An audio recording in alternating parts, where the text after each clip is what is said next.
and our organization got together to explore this topic. And so the panel that I know is occurring, and as soon as I get my butt off this stage with our teams, I think it's going to be a really great conversation. So I'm going to get off the stage here in a second, but before I do, I want to thank Balaji and his team for the extraordinary work in the partnership. They're also a patron member of CCAB. They've been extraordinarily supportive of our organization, and I'd like to think that we've contributed to their knowing as well. And that's what this is about, and that's what this work these last few days has been. It's been about sharing, finding ways to work together to strengthen stronger, outcomes for all of us in this country. So without further ado, I want to have my friend Balaji Ganapathy to come up, take the podium, and I'm going to step off. But again, congratulations on really great work. All right, Balaji. Keep that.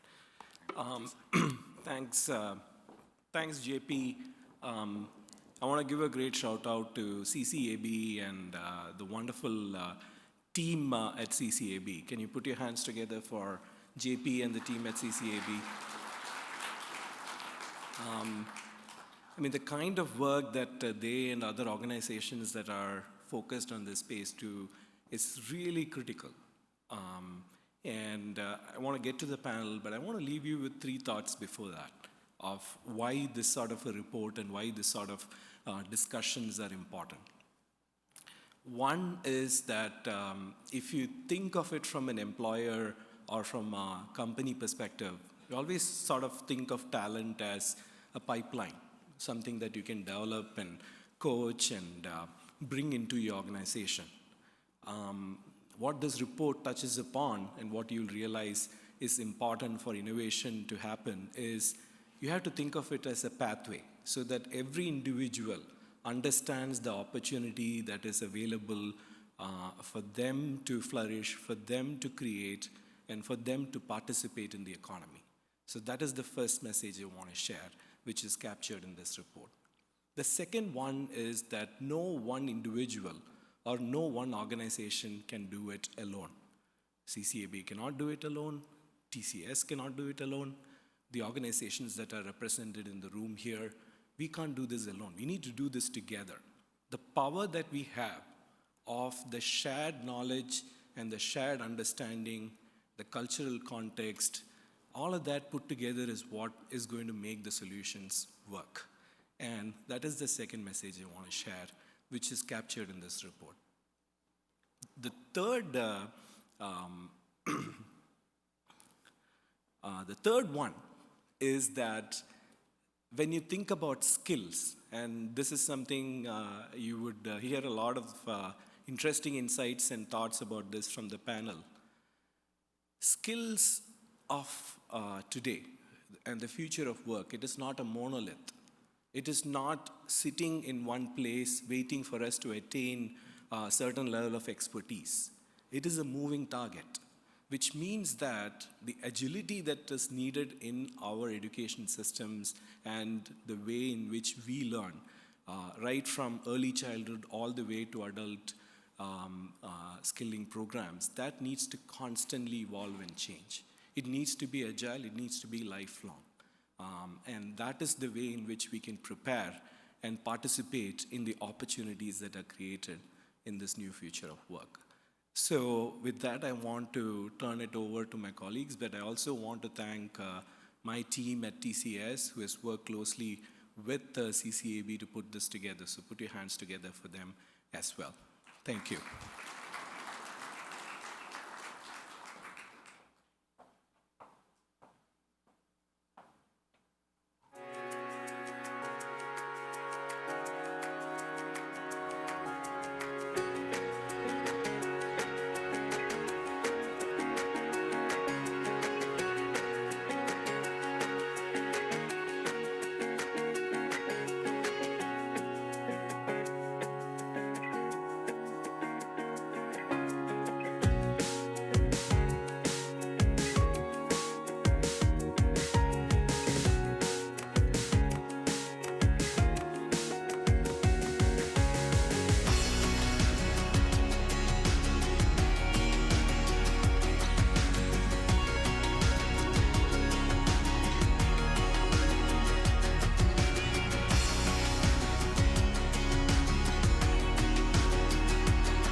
Good morning, everybody, and thank you for joining us bright and early for this panel discussion on Indigenous peoples in Canada and the future of work. My name is Samantha Morton. I'm a project manager at CCAB, and I'm co-moderating today's panel with my colleague here at DT. With that, I'd like to introduce a few of our panelists for today's session. So first up, we have Alicia Dubois, Market Vice President, Indigenous Markets, CIBC Commercial Banking. Alicia is a proud Indigenous professional who earned a Bachelor in Science with distinction from the University of Lethbridge and a Juris Doctor from the University of Toronto. She's honored to contribute positively to Indigenous economic prosperity and national reconciliation efforts, while she and CIBC's Indigenous Markets Group serve Indigenous communities, peoples, and businesses. Alicia is Executive Co-Chair of CCAB and a member of the Board of Trustees of the Royal Ontario Museum. Thank you for joining us today, Alicia. Next up, we have Melissa Hardy-Giles, owner, Origin Inc. Melissa was born and raised on Lake Helen Reserve, an hour northeast of Thunder Bay, Ontario. She's a graduate of Executive Office Administration and HR Management. She has several years' experience as a senior administrator and as an HR practitioner. In addition to owning and operating 2 businesses, she spends her spare time as a volunteer in the Kidsmen at Redwood Church, as board director of Magnus Theatre, and as a member of the Anti-Racism Accord Chamber Working Group, and most recently, a board member of Thunder Bay Ventures. Melissa and her husband, Paul, started Hardy-Giles Consulting, a First Nations consulting and training company over 11 years ago.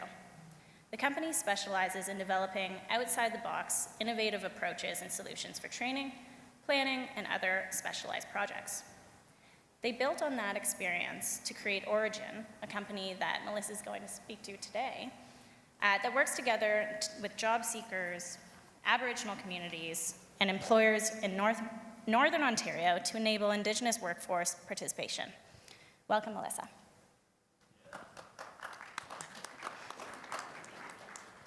Thank you, Sam. And it's my absolute pleasure to introduce the next 2 panelists. Balaji Ganapati, who just spoke, is the head of workforce effectiveness at Tata Consultancy Services. But he also oversees human resources, diversity and inclusion, and corporate social responsibility. And as such has been the maverick in sort of introducing technology, innovation, and thought leadership and skill-based volunteering at TCS. Balaji serves as the chair of STEM Connectors STEM Innovation Task Force. He's the chairperson of NPAR's TCC Advisory Council. He's the vice chair of Million Women Mentors Leadership Council. He's on the executive committee for Impact 2030 and on the World Economic Forum Steering Committee for Education, Gender, and Work.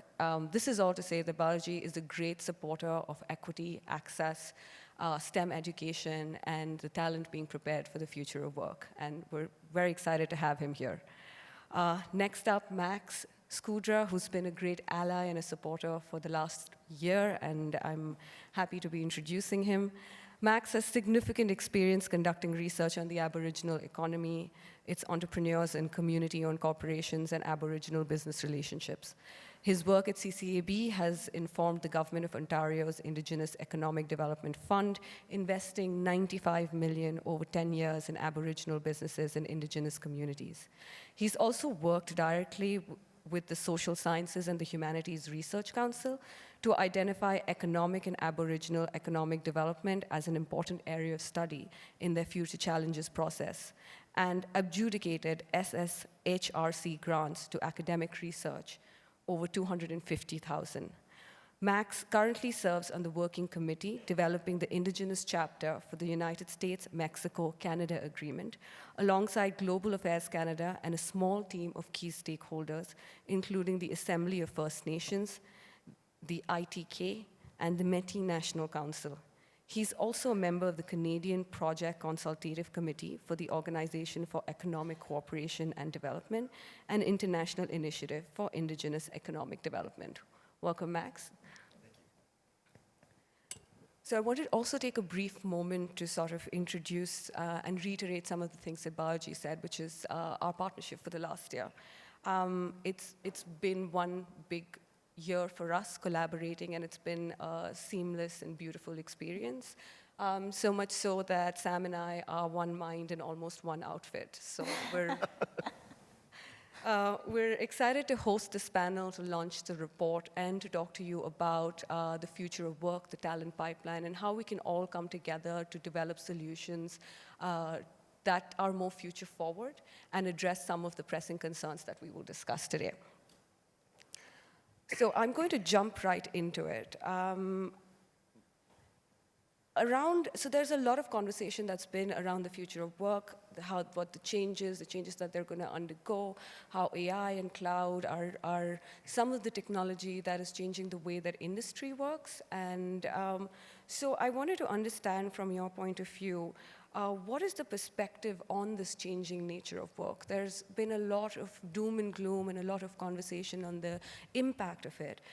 How do you think this will impact the way we work, the way we engage with our employers, and workforces in general?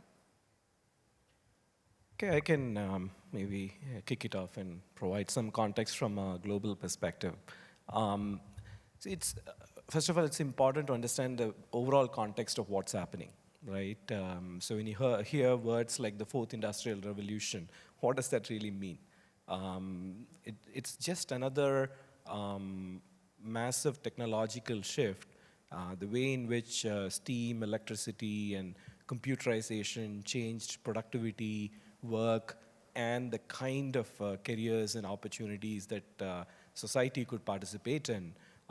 What is happening right now is a convergence of technology, industries, and society to really increase the pace at which innovation can happen. And the technologies that are leading that way are what you often hear as buzzwords like artificial intelligence, Internet of Things, machine learning, augmented reality, 3D printing. These are all examples of those technologies. Those technologies in itself are not the revolution, but how it can be adopted to create innovation is where the real value lies. The second thing to understand is that just like any technological change, any revolution that happens, if you look back in history, we can learn from it. There is going to be disruption, but there is also going to be new opportunities that are created. So the question is, how can we prepare ourselves to, first of all, understand where the disruption is going to happen, what the opportunities are, and how, as society, as industry, government, civic sector, and others, how can we prepare for that? So let's look at facts. The first fact is that today, only about half of the world's population is at the world of work, whether within the company construct or as entrepreneurs or even homemakers, which is also an important role in society from a work perspective. And by 2030, the estimates based on the work that we're doing at the World Economic Forum is that the world can potentially add another 470 million new jobs by 2030, right? So which means that while the population shifts will happen, the new technology adoption will happen, net, there is an opportunity for us to create more jobs and create more valuable work from what is going on. But for that to happen, we need to understand how to harness the potential of these digital technologies. And for that, skills, if you ask me one thing, if you want to take away from what I share in this panel, it is what I'm about to say. Skills are the new equalizer. They are going to be the most valuable, commodity, the most valuable entity that you can have. And skills need to be evergreen as well. So, that's the context that I want to paint. that the rapid change of technological innovation is happening, convergence is happening between technology, industry, and society. There is more opportunity than disruption, and we hold the key to that. And skills are the biggest differentiator in how we can harness the potential of these opportunities. I'd like to go next. First of all, I'd like to thank everyone for this opportunity. And secondly, I looked down at my socks and I didn't realize I wore pink polka dotted socks. But then I look at Max's socks and I know I'm going to be okay today. I work for JP. I got to keep the socks kind of crazy. Okay, I have some notes here. So technology is changing work sites. An example of this is in mining. The Musselwhite mine has an IROC center in Thunder Bay, where miners are actually operating equipment that is literally 400 kilometers away. If you look around, you can already see changes. Industry has trouble securing people in service sectors, skilled laborers and trades, and other areas. This generation has different expectations on how they work. So YouTube, gaming, and technologies have all brought conveniences that have created these expectations, and perhaps we have lost some of the elbow grease that needs to be, that we need to get these jobs done. Even though this is true, I think that this generation will also innovate to solve these problems. In the meantime, I think we use technology to better match our individuals to jobs where these shortages exist. What I find very interesting about current day is I travel all over the country and get to visit all kinds of nations. And of course, there's discrepancy with respect to connectivity. So some nations have phenomenal connectivity and other nations don't. And in addition to the skills, I think the connectivity is really vital. And there's some really interesting technologies out there that are starting to address those remote concerns without having to worry about laying fiber optics for, thousands of kilometers or hundreds of kilometers. And one example of that is the balloon. I don't know if everybody's heard of the balloon, but you can look them up at loon, loon.co. And it's actually technology where a system is available to a community, a very remote community, via technology in a balloon that floats, is tethered to the earth, but floats up at sort of 18 to 20 kilometers above the Earth's surface. So it doesn't really matter what the weather is. It's good to minus 90. It operates, and then the use of those types of technologies allow community members who, we are close to, who are interested in going away to learn skills. It gives them an opportunity to learn some of them at home, but it also gives them an opportunity to go home and use those skills in an innovative way without necessarily having to worry about the fiber optics. So I love that innovation is answering some of our limitations. Another example that I think is phenomenal is Moose Cree First Nation, which is on James Bay, just signed a $2.5 million contract with Drone Delivery Canada because Moose Cree is on an island. It's about 20 kilometers away from Moose Factory, which is the main center. And they're now using drones that can carry up to 5 kilograms of goods, be they medical supplies or medicine or packages. And they're going to be, as of Q2 of this year, they're going to be using these drones to deliver goods to the community, which is, I think about the elders, I think about all of the community members and what that will mean for opening up just basic services for them in a very simple, innovative way. So I find it interesting because it's almost like we're preparing for the world to come to us. So rather than us thinking of work as going to a location, having a desk, or having a task to do in a specific location, so long as we can be nimble, we're able to respond, we're able to stay in our communities, stay close to our culture, stay close to our people, and still contribute on a global scale in a very meaningful way while driving economic wellness and strength. I think that's the really interesting opportunity with a lot of the discussion we're having around innovation, is that it creates there's the chance to leapfrog a lot of the traditional barriers that have made business more complicated or created headwinds for Indigenous companies around geography sometimes, around connectivity, around access to skills. We work with an economist who is absolutely top-notch. Traditionally would need to be centered in a major urban city to be able to do the work he does, but because of the nature of connectivity today, he's able to work in Terrace. He has a house in Haida Gwaii. He works with 16 other people across the country and delivers top quality econometrics remotely.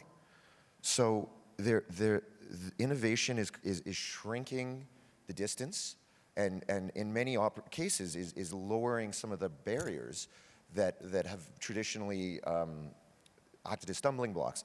I think that there's some real challenges that I think we're going to talk about in a little while, but it's,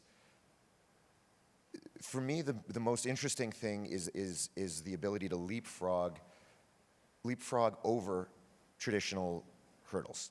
And I think you see it all over the country today.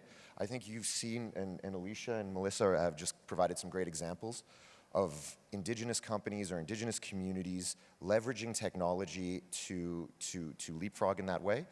I think what's interesting about our conversations with Tata Consultancy Services is how do we understand what's worked, what kind of education processes have been effective in bringing Indigenous people awareness of opportunities, what business practices have worked in different parts of the country. I think you see, if you look nationally, you see incredible innovation in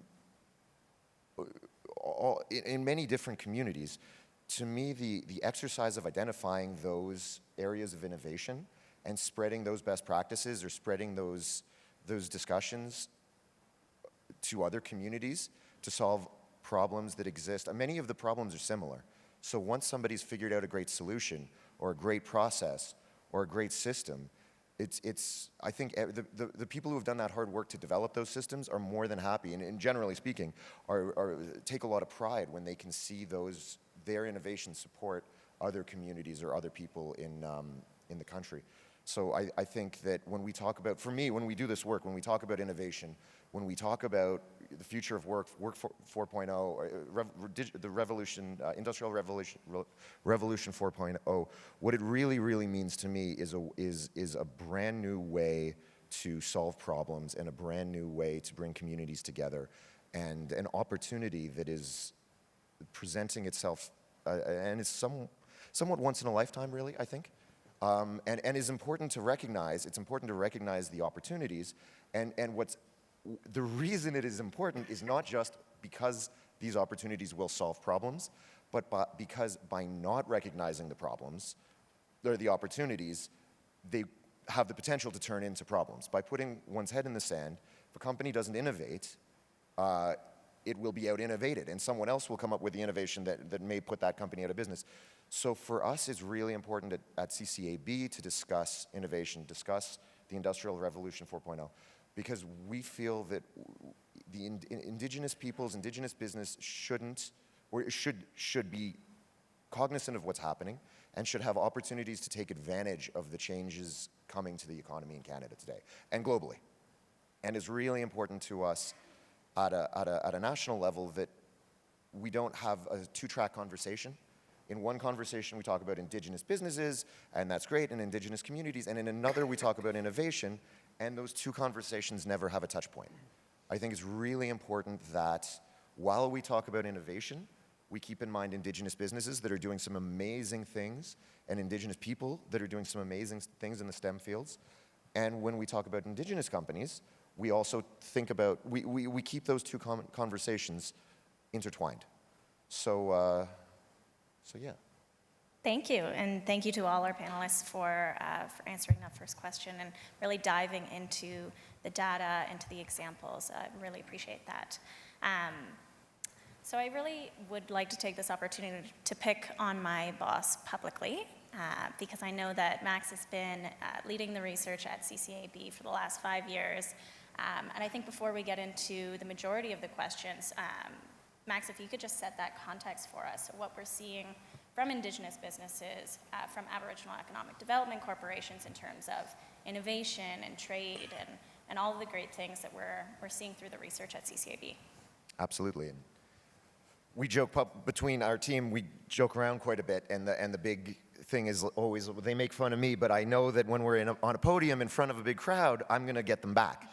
But unfortunately, Sam beat me to the punch on this one, so she gets to ask the questions as the moderator. Either you've heard me say it or JP say it, or I'm sure you know it because you live it every day. The Indigenous economy in Canada is booming. Indigenous people contribute over $30 billion to the Canadian GDP every year. If you look at, and we've interviewed thousands of Indigenous businesses across Canada and compared the data to the national figures from StatsCan. We've worked with TD Economics. We found that Indigenous businesses out-innovate the Canadian average by leaps and bounds, introducing new policies, new processes, or new products. Indigenous businesses also export more, which is an important sign of a healthy company and a growth-oriented firm. I say this a lot, but I think it's particularly relevant in this conversation. The technologies and the constantly evolving technologies and skills require firms that are able to innovate regularly and introduce new products, policies, and processes to adapt.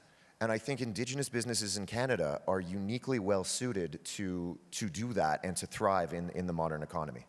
And they're uniquely suited to bring their culture and their histories and their personal experiences and their knowledge to the table to adapt to existing technologies in a way that other firms or other people didn't think to.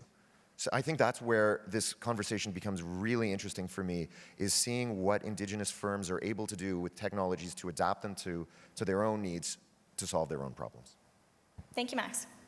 On that note, we're talking about Business 4.0 and the fourth industrial revolution and the changes that are coming our way in relation to Indigenous businesses. And I'm going to open this question up to the entire panel, so jump in whenever you'd like.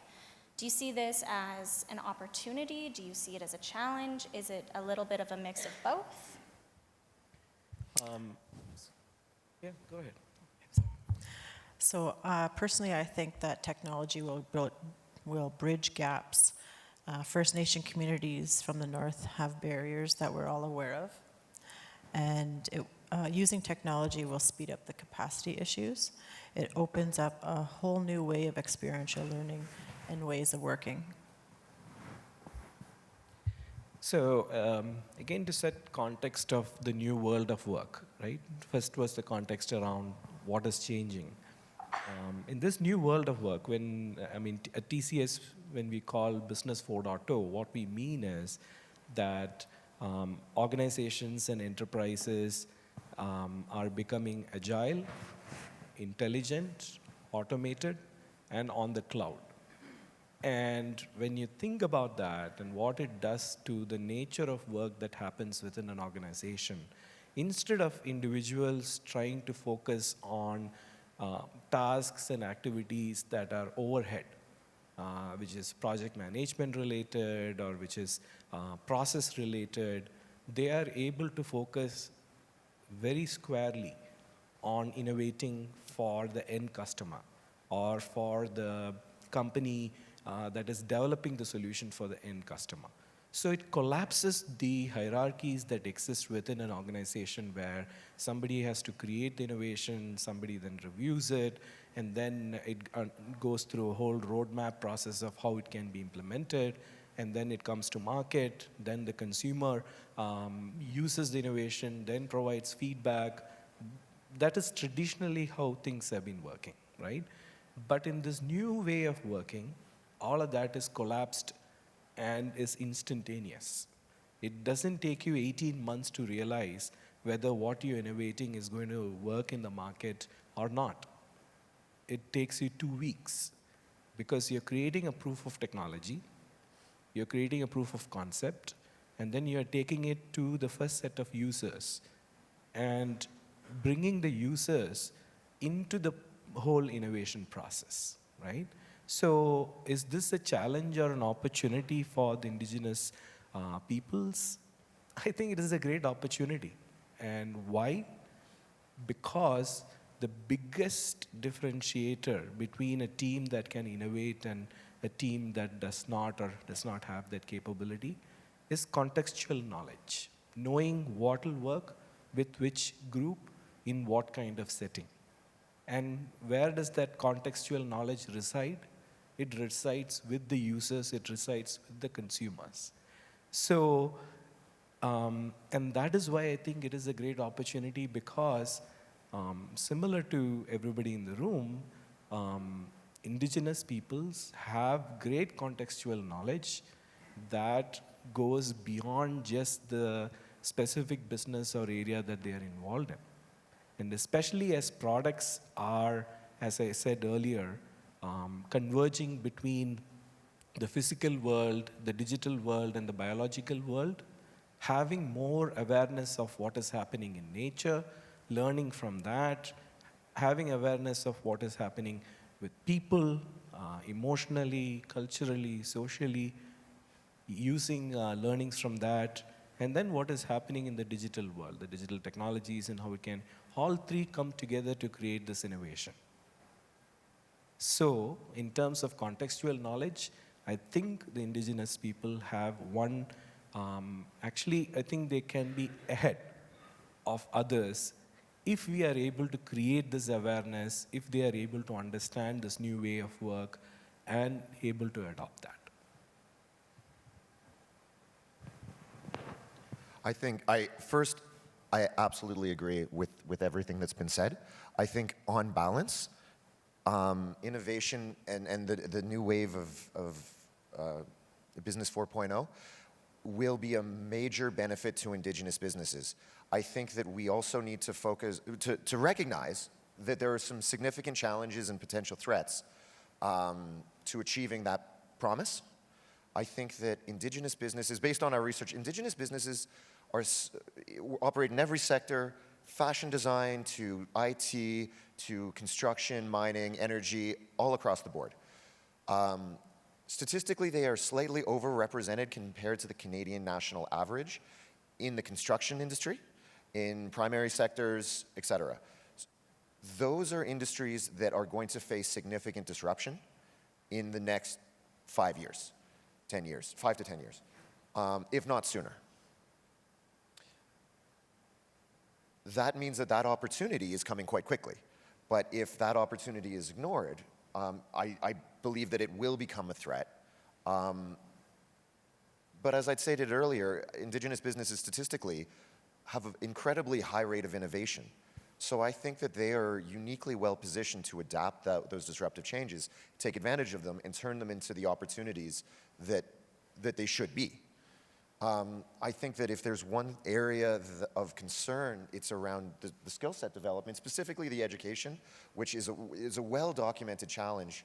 I think where this innovation provides a really interesting opportunity is through remote learning. It's through specific skill set development. You don't need a PhD to be able to figure out a lot of the adaptation of these technologies. And so I would agree with you completely that that is where that adaptation and that cultural context, that awareness, local awareness, is where the real opportunity lies. And I think it's through the specific skill set development, training, and adaptation of existing technologies, as well as technology creation. I wouldn't rule that out, but I think that there's a huge opportunity to take existing technologies and use them to solve problems. That's extremely interesting, thank you. And so what I've heard so far is that we need to be nimble, we need to be cross-functional, and we need to be aware. We need to be aware that change is coming, and we need to be aware to be able to harness that potential. So I want to turn this over to Melissa, you, and quickly ask you, as an Indigenous business owner, what has your experience been so far? Well, my husband and I own a company called Origin Inc., and we are out of Thunder Bay. We've been in business for over 11 years, and we started with basically a lot of grassroots training for our First Nation communities. We've eventually grown into using innovative tools such as VR modules. So you can come and find me later and we can try that out. We're basically focusing on connecting people to their purpose. So Max had mentioned a couple times that, you know, certain people are made for certain things in life, and we help find people discover what their gifts are and what their purpose is in this world. And maybe we'll go on to a short clip before I go on further about origin. And actually in this clip is a youth from White Sand First Nation. We've helped him discover his gifts. He's actually working now in carpentry, so I'll just maybe go on to the clip.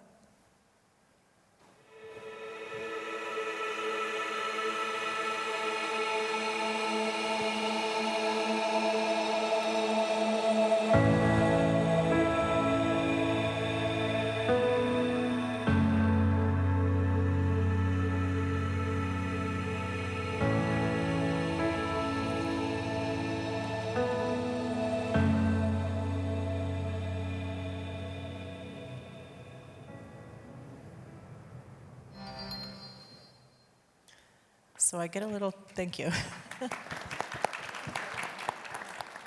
So I get a little choked up because it's very meaningful work that we do. My husband's sitting at the front here. He's been a great support and awesome role model for me and my family, and brilliant businessman.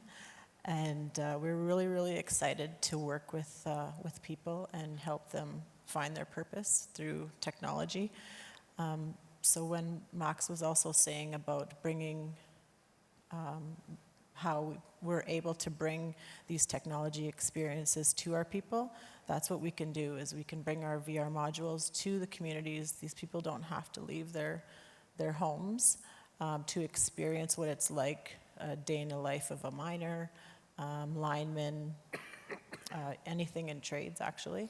And so that actually cuts down costs and time for both them and also the employer if it's not a good fit. So we've actually been very, very successful in placing hundreds of people to where they're meant to be, and we're really proud of the work we do. Thank you. Congratulations, Melissa. That's wonderful. And I look forward to spending the afternoon with that VR set. Quite excited. Yeah, thank you, Melissa. It's really nice to hear all of the examples and the stories today, and to be able to share with other Indigenous businesses and communities and be able to say, this is how we've taken advantage of technology and incorporated into our business. And that's really raising that awareness to be able to turn things into more of an opportunity than a challenge. So thank you. So I'm going to turn it over actually to Alicia now. Alicia, I know from your bio, we've heard that you have a background in STEM and a Bachelor of Science. As an Indigenous woman in STEM, what has your experience been so far with that space? That space is very sadly sort of feels like it's in the rearview mirror for me. When Max says people have, they're built for a role, built for a skill, I'm clearly lost because I've done a number of different things. But my STEM, it's interesting. I'll start off with a story about myself in grade 9. So I did not come from an educated family, and my dad did eventually earn a trade when I was in elementary school, so I watched him study. And I get my heritage from my dad's side. So that was, and I remember helping him with math, actually, which is incredible to think about. But it was an effort for him. And I think I failed grade 9 chemistry twice. And I thought that Dr. Spitzer, who was my chemistry teacher, was going to be like the death of me. And at the time, I thought it was me. And I'm really glad I didn't give up, because I ended up having a different teacher later on, and I fell in love with chemistry, fell in love with it, like A+. It just spoke to me, and it was just because it was presented in a different way. And I think that that's a really important concept. I actually, when I was younger, never would have thought of myself as a math person, as a science head, but as I grew up, I realized, in fact, I was. I knew when I was young I wasn't an artist because I took art in like grade 7, and while all of my grades were very good, my dad saw that art mark and was like, wow, you're no artist. So it had to be something else. And, but I think the thing about STEM and about my journey is STEM actually is very creative. It's an opportunity to be creative, and everybody thinks it's formulas and it's rigid, but actually it's not. And the thing that really brought my education to life was that I had incredible champions at U of L. So like I got to work with Dr. Kolb, and I published research in international journals with Ian Wishaw. Like, and these gentlemen had their textbooks published in 7 different languages. And they really brought the creativity to life for me because I was able to do my own research. I was able to be curious in a way that I found just so interesting. I loved it. I ended up doing neuroscience, and then I went to law school, so I had to learn a different language, and it really wasn't for me. Like, I remember more about neuroscience and chemistry than I do actually about what I learned in law school. I remember a lot about what I practiced in law, but the actual learning of it sort of felt like grade 9 chemistry, except for I passed. So, you know, it's interesting. I think if we can encourage our youth to be curious and to be creative and to use their traditional inclinations, like their traditional questions or perspective, it's such an important component to the discussion, and it really will allow almost every industry segment, form of technology to bloom, because it's a unique perspective, and I think it's creatively based, interestingly enough. Yeah, so I think, like, I think that the challenge for us is setting up our youth for success, because there's a real challenge when it comes to education. Max and I were talking about this last night, about how, you know, some of the very negative echo effect of residential schools is that there's a reluctance sometimes for families to encourage their children to be part of the system. It's not that we don't want our children to be educated or to have an education, but the system can be a challenge for us just because of the history. And you know, I encourage the curiosity, and you know, if you have a chance to be a champion to somebody who's young, who never imagined going to university, like I can tell you, would never have gotten to law school and changed careers a couple of times without champions. It really takes champions too. Amazing, thank you. And it's a really interesting point, and kind of hits the nail on the head for the conversations that TCS and CCAB have been having over the past year, is education and learning in a way that's relevant to you. And it's the same across the board with pan-Canadian programming. It just doesn't work. Indigenous communities are unique and different from coast to coast to coast. And a program that may work in one side of the country may not work for a community that's even down the road. So that's very important. Thank you. Before we jump into the next set of questions, I can see that there are a few audience questions here. I'll encourage you to ask our panel more questions, and we'd like to spend a bit of time before we wrap up speaking to you.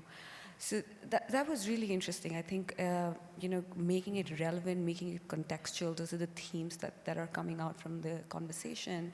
And it's also about having champions for STEM education, or you know, however we're looking at that curriculum changing.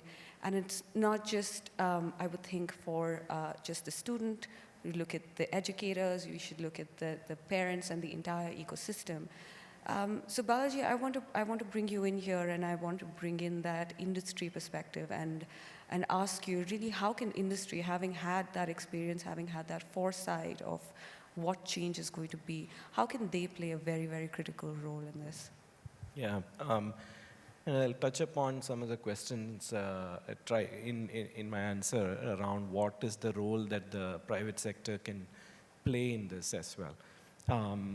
I think some of the points that my fellow panelists have mentioned around the challenge that exists and the need to develop the curiosity, the need to be true to your purpose and help realize your purpose, all of this is important, right?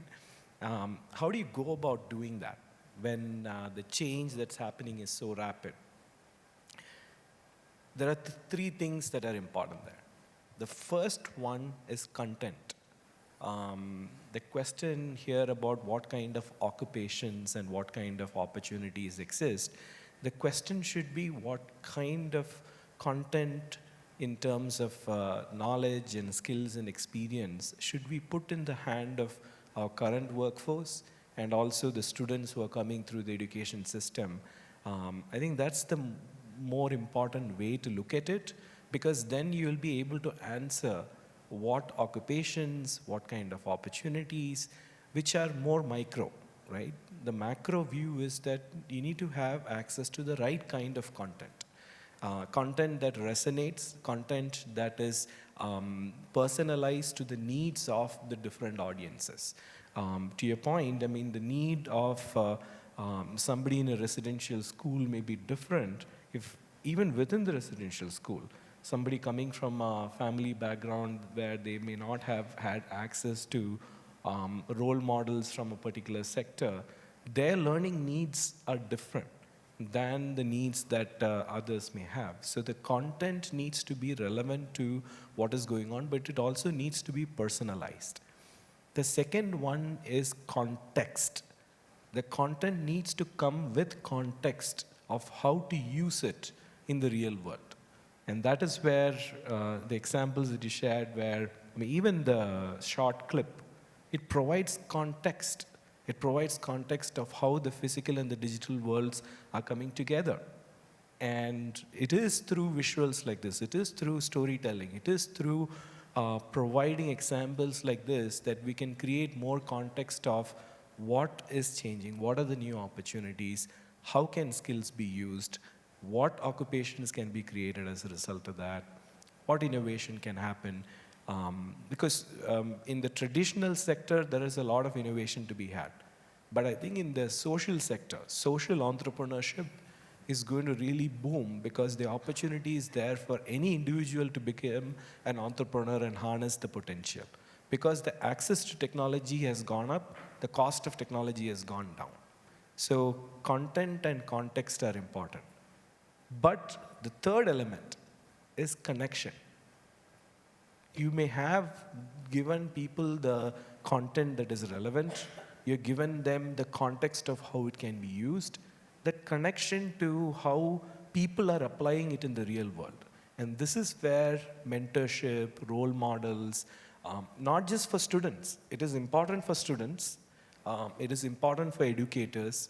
But it is also important for entrepreneurs and even people who are working within the organization to have that connection with people who are using new technologies, adopting the new work styles, using that to create innovation.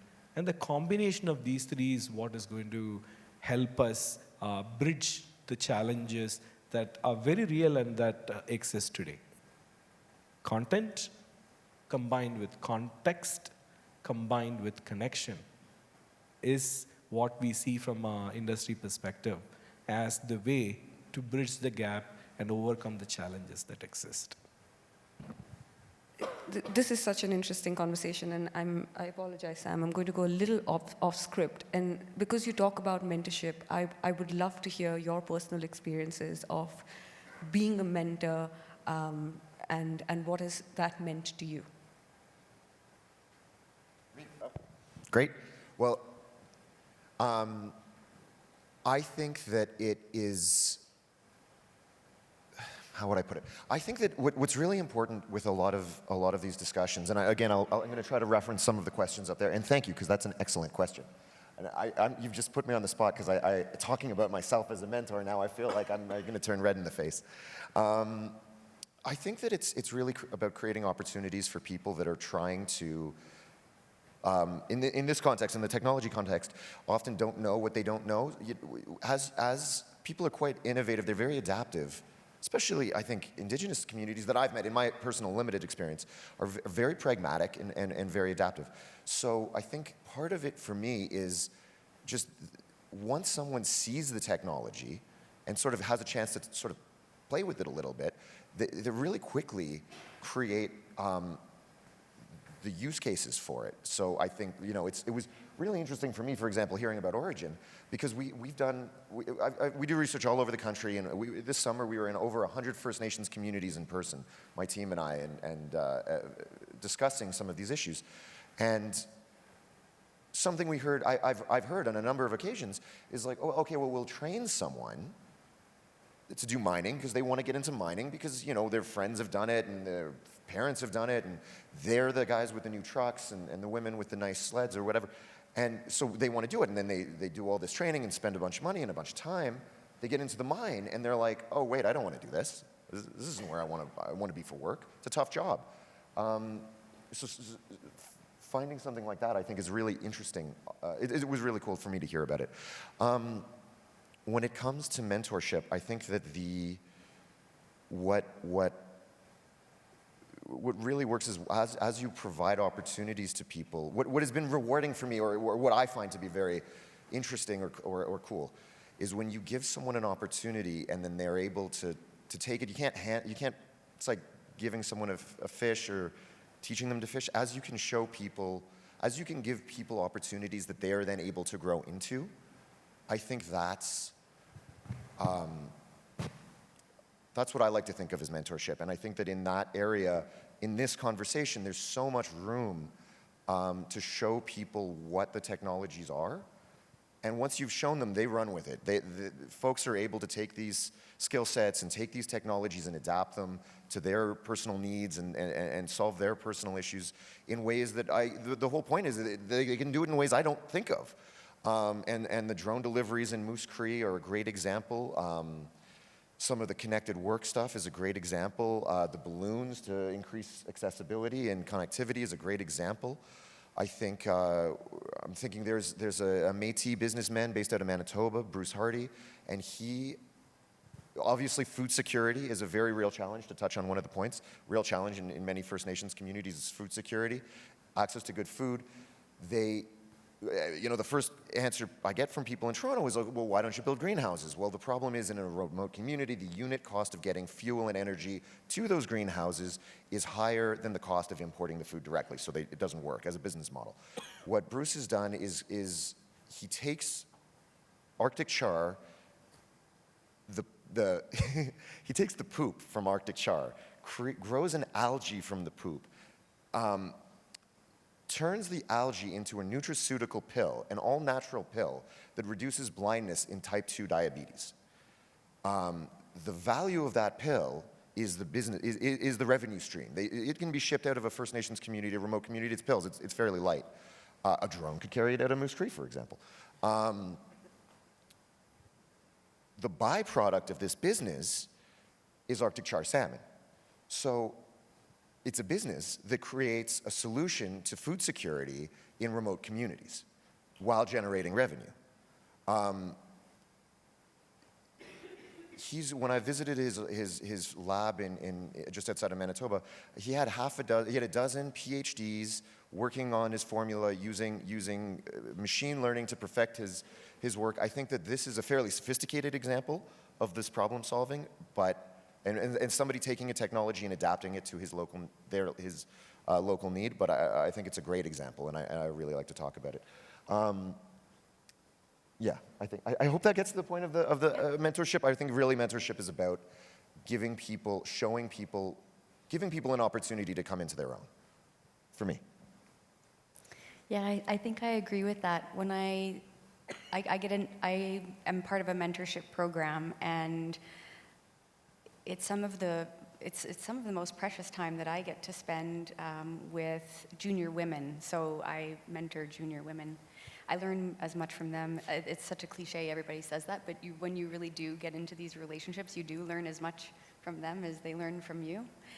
And I think that going back to my STEM experience, if the thing that I think is the thing I enjoy the most about being a mentor is actually encouraging people at different levels of their career to trust their intuition. And I term it as follow the omens. Right? Like the universe sort of rises up for you and offers you opportunities. And it takes courage to do something different, to step out of your box, to take a risk. But I think when there's something in the gut, like it's so visceral, that's your intuition. And interestingly, it was my STEM education at U of L that taught me that. Because my professors were always like, what do you think? Like, where do you think this is going? Like, what do you, and I didn't really have answers. Like, I was a baby. Like, I had no world experience, but they encouraged me to take risks with my thoughts. And that, I think, really helped set me up to take risks with my actions. And that's where you see progress. That's amazing. Thank you, Alicia. My personal experience as a mentor, just quickly, is what I offer to my mentees is being available, being authentic. So if I know something, if I have an answer to something, if I can converse about something, I do. If I don't, I listen. And then being empathetic, understanding that some of the problems that they talk about or bring, I might be able to solve, but my job as a mentor is not to solve the problem for them, but to ask the questions and help them on the journey of discovery, self-discovery, so that they can develop themselves. And what I demand from them is to be goal-oriented. What value do you want to get out of this relationship? And being clear about that and defining that, and always going back and asking that question to themselves, so that there is mutual value, right? So if I can recognize that they have goals of what they want to achieve through this interaction and they have achieved it, that's the greatest satisfaction I can have. But it's a very rewarding experience. And I think the challenge around mentorship exists. It's universal. It's not just Indigenous youth that are looking for mentors, it's everybody. And the importance of those relationships in business while you grow through your career is so crucial.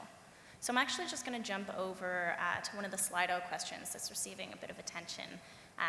So it's a question for the non-Indigenous folks on the panel, but I'm going to actually open it up because I think some of the work CIBC is doing I'd like to hear about. So I'm going to open it to all of our panelists. What are your thoughts on the responsibility for industry to mobilize reconciliation, and has this work begun for you?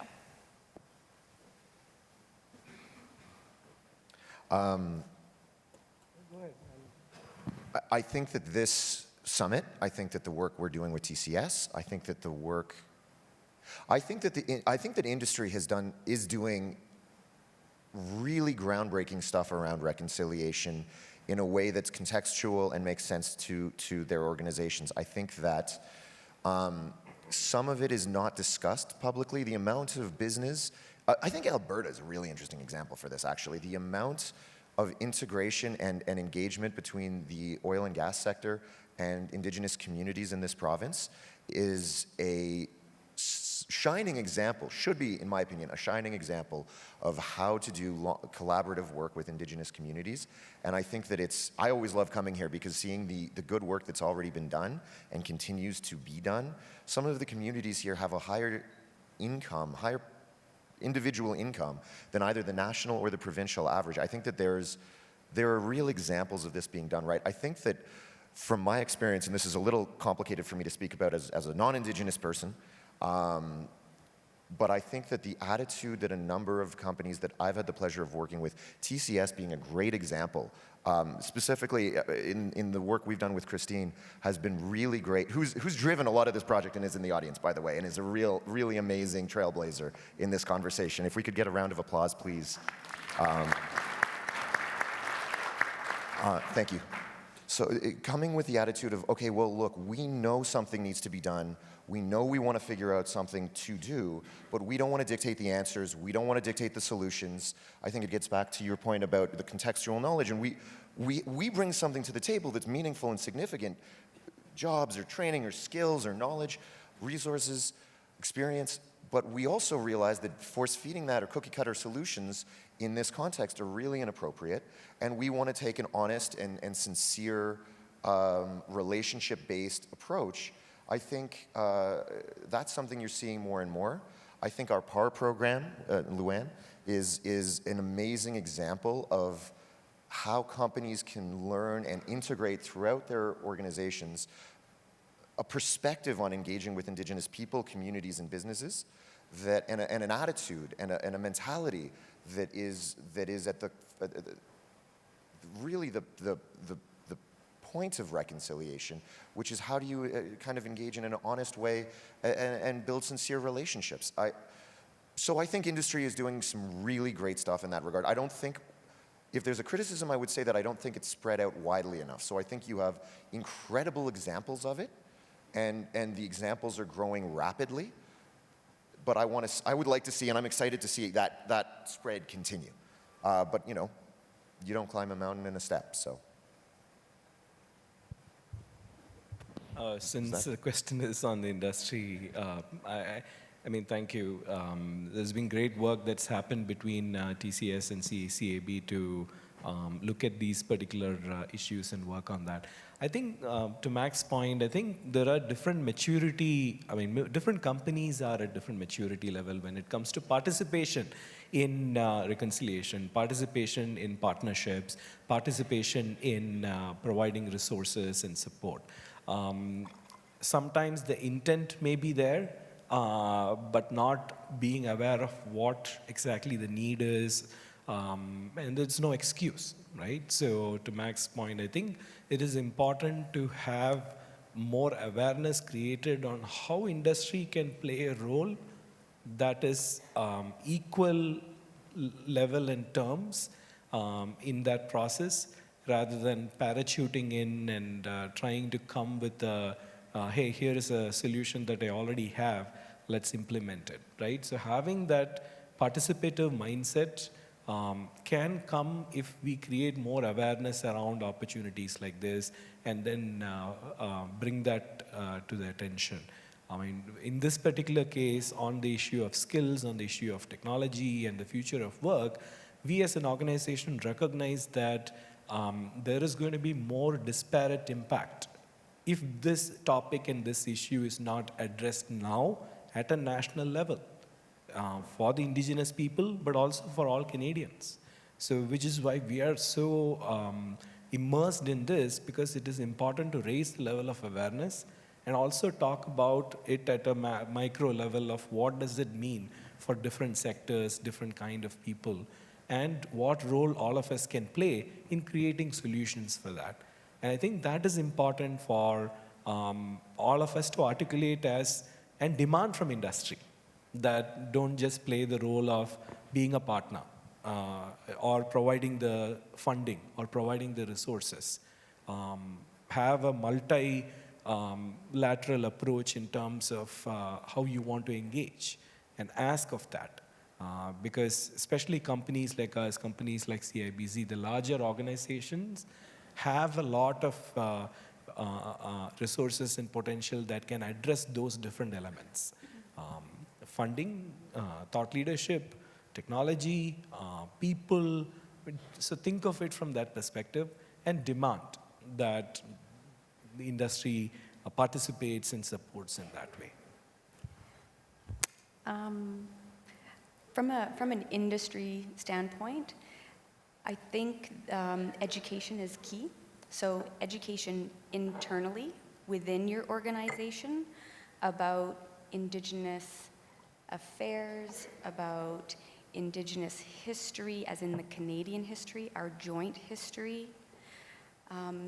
Having real conversations in a very safe way so that questions can be asked and there's an opportunity to dispel myths is very important. And then education externally and supporting skill development and education externally is very important. So I know earlier, I don't know if I see Cindy now, but Cindy Ball from Inspire is here, and we partner very closely with them with respect to scholarships. CIBC is very committed to Indigenous specific scholarships at different post-secondary institutions, and we contribute heavily to capital campaigns. And at every turn, whenever we can, we partner with Inspire, because when our sponsorship dollars get funneled through Inspire with that partnership, our dollars are doubled, because Inspire has a partnership with the federal government.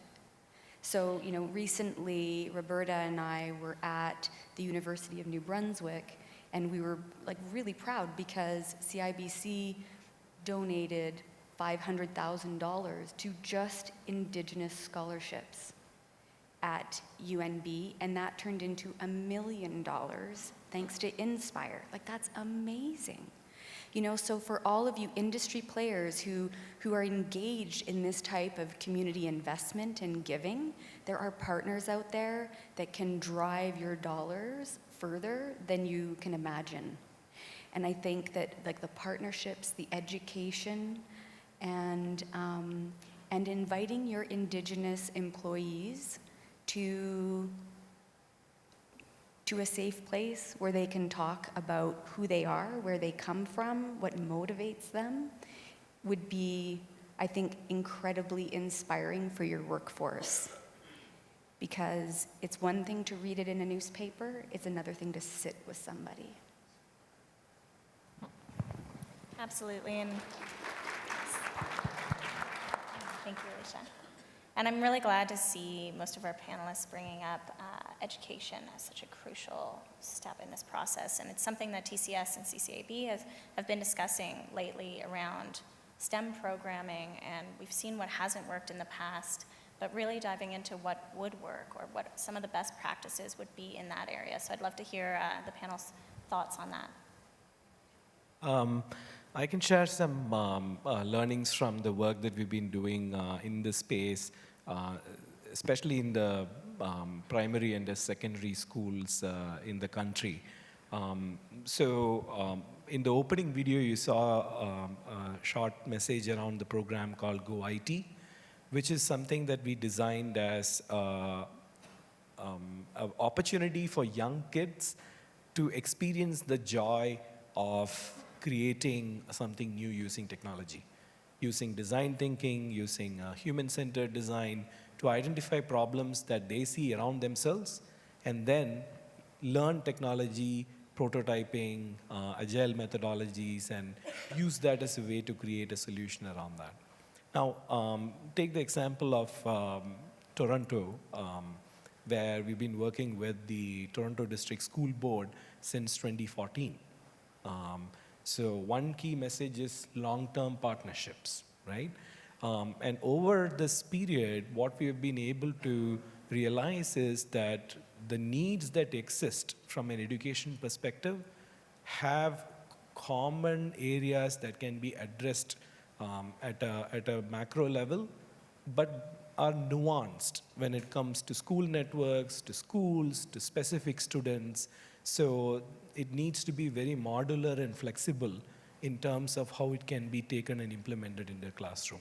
So starting with running our program in about 18 schools in Toronto, now this year we've been able to change the model along with the help of the leadership at TDSB to make it available to 28 networks and schools within that network across Toronto. And it now involves training digital learning leaders who can support teachers in the classroom. it also involves training teachers who can then take the content and material and be able to bring it to life in the classroom. And ultimately, the content of what the student is going to learn and use is also very fresh and very much relevant to the context of what all of us have been talking about. So it is important when you think about STEM education. First of all, I like what Alicia has been saying thus far. STEM is not exclusive. It is inclusive. So when you think of it, don't think of it as a technical or something that is very siloed. It is left brain plus right brain. It is arts and science coming together. So think of it as inclusive. And then when you think of what we do to bring it to life to students, it has to be something that they can experience, hands-on, something that they can work with their peers, something that creates joy. And that is when the learning is going to remain with them. The same program, GoIT, is modular. So we've been able to work with Skills Ontario to take it to places where our employees or people who are working with TCS may not be able to go on a daily basis, but through a train-the-trainer model, by providing those resources, they're able to take it to far-reaching areas and make it accessible and available to students there as well. Well, that's really great. First, I'd like to say, well, we need to step our game up because they're getting all the applause, and we're just, we're getting nothing. So I think... It's our cheekbone lip gloss. Shout out. So I think... It's an Indigenous makeup company, and the owner is sitting right over there. Heyo. I think that there's for what I guess at CCAB, our specific focus is less the actual education skill sets piece. That's one of the great things about our partnership with TCS, is that we both can kind of bring us an area of expertise to the table. I think what we're really interested in focusing on now at CCAB is figuring out what those very specific skill set needs are for Indigenous businesses, and how to make some of those, and how to fill those gaps. I think it's worth noting that this is a really important piece of work, but this is just one step on a much longer path of figuring out and getting this right and building out the success of Indigenous innovation and supporting the success of Indigenous innovation. So for me, what I'm really interested in thinking about now is how do we figure out how to replicate some of the success that has been seen in the TDSB in Toronto, understand some of the success and innovation in Indigenous businesses that is existing now, and how to spread that success out to other communities in a way that's appropriate, that's culturally relevant, that makes sense, that fills local needs. And again, I guess to the point we've been making all morning is that we can't pre-assign a local need. Like, I don't know, Indigenous communities are so unique, both culturally, but also just geographically, urban, remote, rural, highway, fly-in, their industries, what they're close to, what their interests are, what their histories are, what their youth want to do, what their elders' stories speak to. So I think that it's really, our focus is really not figuring out the specific, what fits in where. It's figuring out a way of engaging the material and bringing it to people in a way that they can then take it and adapt it to their needs. So I'm really hesitant to talk too much in terms of very specific skill sets at this stage, just because it's so unique, and I really don't want to be in a position of telling somebody what they need. Like, that's not, I think, why we're here. We're here to help facilitate a conversation and provide opportunities. I love your competitive spirit, Max, so applause for you. There you go. It's a big round of applause.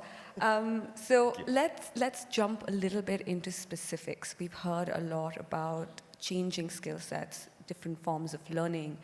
And so I'd love to hear from you guys what you think those specific skill sets should look like, And going to a question that to my point is being asked here, how can we create a hub for Indigenous peoples to learn, develop, and share new technologies in our workplaces and business, and encourage this Indigenous context? How do we use their wealth of knowledge to make sure that some of these reskilling pathways are not so steep and difficult?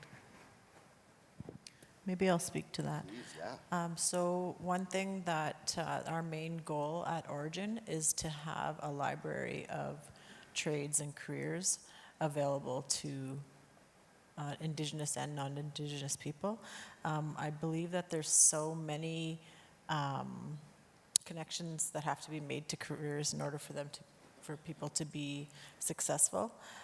There are so few, I guess, higher end and different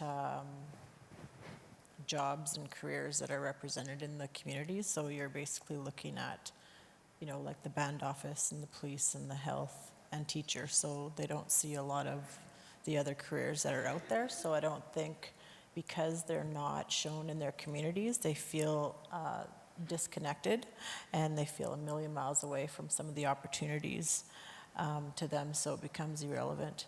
So I think the most important thing to do is to bring them this experience and open their eyes a little bit and, just help them discover what they want to do and show them where the best connection is for them. I think networking is very important. Like giving Indigenous youth or just Indigenous employees or Indigenous community members an opportunity to get together with other people in different industries and with different skill sets and different experiences to share is key. And as I'm sitting here, I'm thinking, next year when I come, I commit to bringing 2 Indigenous students from one of our scholarships to this experience. Like, imagine what that does from a networking perspective, an education perspective, an opportunity to build connections that are, both cultural and social and personal, and to develop skills. So for all of you industry players who get to buy tickets and tables and seats, I encourage you to do the same.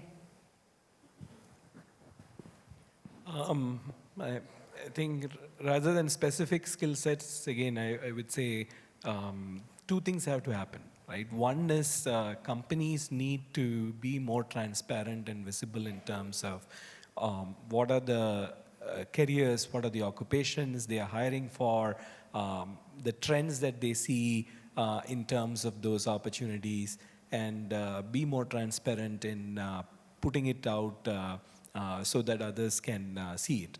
And the second thing is that we need to have based on the discussions that are happening here, there needs to be a clearinghouse, a common repository, a common platform where these opportunities can be brought to life, not just as a title of a data scientist or an AI specialist, but what that means, contextualizing it and giving an example, and then having those real-world experiences, Alicia, as you're saying, where people understand that, okay, if I want to, even if it is virtual, right? Even Skyping with somebody who is a data scientist is a great experience for a young student who wants to enter into that field. So thinking of how we can use technology to solve some of those barriers that traditionally exist, we need to do that. But we commit to looking at ways to support that, both in terms of issuing the call to action for companies to join and share more around the occupations and the skills and the needs that exist within your organizations, and also in terms of looking at a common place where this can be housed and people can interact with experts and people from the industry to understand that more. Thank you. I think that's great. At CCAB, we do a lot. We focus a lot of these things in some kind of clearinghouse and online repository. We have TFAB, Tools and Financing for Aboriginal Business. We do webinars. I think that the online component is very important as a combination with the in-person networking. But I think that the third part is the partnership. And as an example, the partnership we have with TCS to do this work is really important because it provides, to my point earlier, it provides different organizations that have very different expertise and allows a level of knowledge sharing that would be very, very difficult, and a level of, you are able to speak to issues with a level of authority that would be very difficult for individual organizations to do. So. Thanks, Max. So on that note, we do have to wrap up the session. We're running a little bit out of time today, but I wanted to thank our panelists for bringing their thoughts and insights and experiences to this discussion today. I think speaking to the reconciliation question in the room, the importance of having industry, of having non-Indigenous business, Indigenous people in the conversation, talking about this, thinking about ways that we can tackle the changes that are coming is so crucial. And thank you for listening today.